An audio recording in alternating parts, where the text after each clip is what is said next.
If you are a business owner, how do you make sure that your products are actually appealing to your target market? How do you define your market? And most importantly, how do you actually know if there's a big enough group of customers there for you to be profitable? We're talking about all of this and more today. Welcome to Startup Garage Live. I'm Vincent. And hi everyone, I'm Meredith, and let's get started by talking about what a target market exactly is. You might not even know what that term is referring to, but basically a target market is where you're gonna break the market into segments and concentrate specifically on one or two main groups of customers who will be the most benefited by the product or service that you're offering. So you don't wanna just jump into your business and start selling without knowing if there's any research done behind who you're going to be selling to. So you actually need to put in the research and think about what your target market is going to be. Yeah, those are great points. I mean, part of the reason why you would want to do this research is to make sure there's more than 5 customers that are actually interested in what you're planning on starting a business on. And so, a lot of this rolls straight into why is this type of stuff important.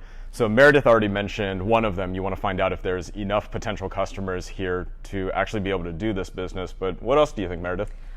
This can also really help you tweak your idea, make sure that it's actually appealing to your audience. What you might think is a great business idea, you might be close to it, but your target market, your customers might have something a little bit different in mind, and so you can tweak that and fix it for what's going to be most beneficial for them. And it's also going to help you just target your marketing efforts. So that's going to make your marketing so much easier when you know exactly who you're trying to sell to. It's going to be more efficient and cost effective. And how do you think, so if we take that and we apply it to something like marketing to older customers versus younger customers, how do you think that comes to life in the marketing? I think an example of that would be that older generations are typically used to more of the blatant traditional marketing techniques, so like TV commercials and advertisements, and that's kind of been the norm for the past so many years. But now younger generations are kind of looking for something new and real and authentic. And personally, I don't want to feel like I'm being sold or advertised to. I want to actually feel connected to a brand that I'm purchasing. That actually probably works better for small businesses, because large businesses can run TV commercials, and we all hear about the Super Bowl commercials that cost millions of dollars. And obviously, if you're starting a small business, you can't afford to be able to do that. So being able to define the smaller audience actually allows you to be able to run marketing campaigns to that audience as well. And you can do that with $20, hundreds of dollars, instead of the thousands or millions of dollars that you would typically spend on a really broad commercial that reaches everybody. Right. Fun fact for some of you watching this, you might have received this through one of our targeted ads. So something really helpful with social media nowadays is the use of targeted ads. So on Facebook and Instagram, for example, here, this episode right now is being targeted to business owners within Middle Tennessee. So that's just a real life example of how you can target your customers right there. Yeah, absolutely. So when you're targeting your customers, how do you split this up, and what different attributes are you looking at within these customer segments? So there are a ton of different ways you can segment your customers, whether it be by their age, if you're looking at millennials or you're looking at baby boomers, Gen X, whatever that be. You can do it by gender, by family. If someone has a family, you're going to market differently than if they're single. You can look at education, their income levels, their occupation, what they like to do in their free time, so their lifestyle choices and what motivates them every day. And another example would be location. This doesn't really affect anyone who's selling online, because nowadays with online businesses, we have the ability to market to people all over the world. But if you're a brick and mortar location, you're going to need to think about the geographic location that you're marketing to, obviously. Yeah, that makes a lot of sense. Are there different, if you take this and you apply it to different brands, how does that really come to life? So for instance, obviously a lot of people in the world work out, and so activewear is a really big market. And so how do you think those companies approach something like this? So an example there would be just looking at the differences between two really big brands that we all know of, Adidas and Lululemon. So let's just take those for example. They're both going to be marketed towards people who are active and who are working out and interested in fitness, but Adidas is more marketed towards both genders, I would say, whereas Lululemon is really only focused on marketing to females. And then in addition to that, I would say Adidas is more marketed to a broader social economic target, and Lululemon is more so marketed to upper class. Yeah, and I feel like walking around urban cities, I see Lululemon everywhere. So obviously being able to niche down and focus on a segment of the population seems to be working pretty well for them, right? Yeah, it definitely does. Yeah, with Lululemon, I think it's a perfect example of you get higher market penetration within an existing group. And so within this group of active females who are typically on the upper scale of the market, they're creating a product that really, really appeals to this specific audience. Yeah. So have you gone through an exercise like this with any of your businesses in the past? Have you had to sit down and define what your target market is? Yeah, absolutely. So you're about to start an apparel company as well, and your apparel company targeted a slightly different group than what me and the co-founders of our apparel company focused on. So we were really looking at licensed collegiate apparel, and our target was incoming freshmen at universities, but not even just all universities that were Division I football team schools, and they had an undergraduate enrollment of at least 25,000 students. And so a lot of people would think, oh, let's just go create apparel for people 18 to 25.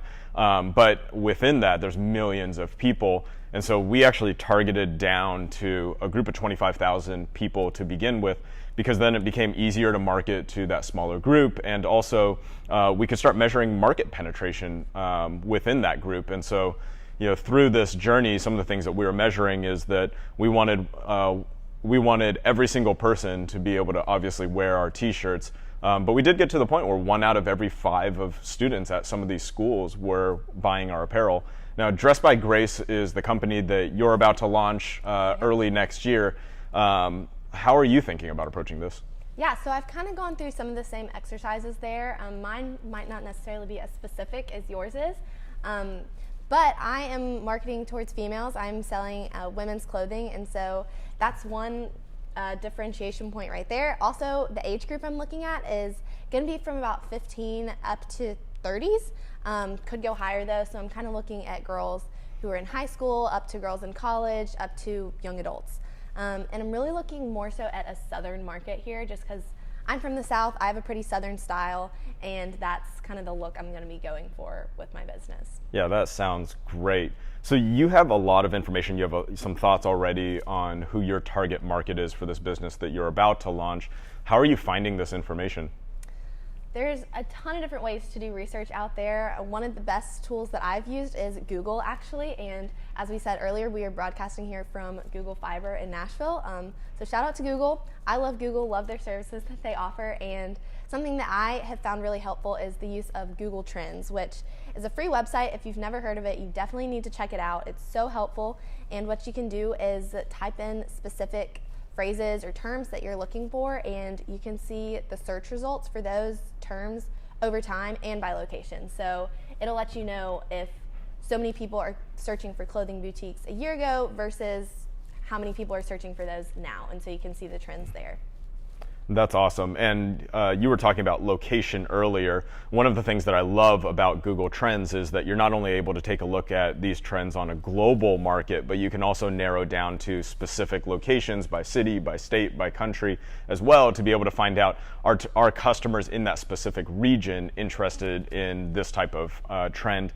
Another tool, and shout out to Google Fiber again, Google Survey is another tool that Google has, and so Google Survey, it's at survey.google.com. You go to this website and you can basically type a question, and you can structure these questions such as, how interested would you be in purchasing a product like blah, blah, blah, blah, blah, and then you can have a couple different options from very interested to not interested at all. And so you can actually target these advertisements towards a specific demographic in a specific area, and Google will go out and do online advertisements where they put this survey, people can answer the survey questions, and then you can start to understand, if you talk to 1,000 people in that city, would they be interested in your specific products? And this is a much, much cheaper way of being able to get this information and to test your market fit than to actually go to that city, set up a brick and mortar storefront, and try to talk to 1,000 people who walk by the front of your store.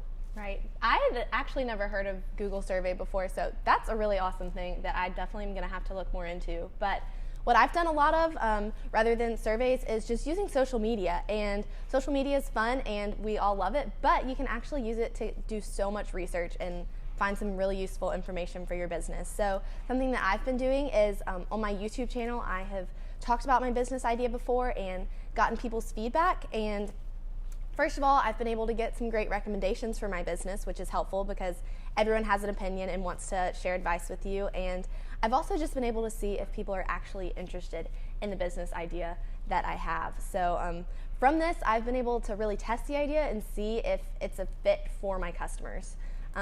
Another tip though, before you go posting on social media, you're going to want to make sure that you have all the necessary patents and copyrights and legal verifications there, and we're going to be talking about that in a future episode. Yeah, I am really excited for that future episode. So we actually have a patent attorney here in Nashville that's going to be joining us for a live episode in a couple weeks, and so make sure to tune in for that one. We're going to be taking questions live, and so if you have a business that you're starting up and you have no idea what the difference between a trademark, a copyright, or a patent is, stay tuned and subscribe to our channel on YouTube or here on Facebook down below, and we'll make sure that we're bringing that information to you.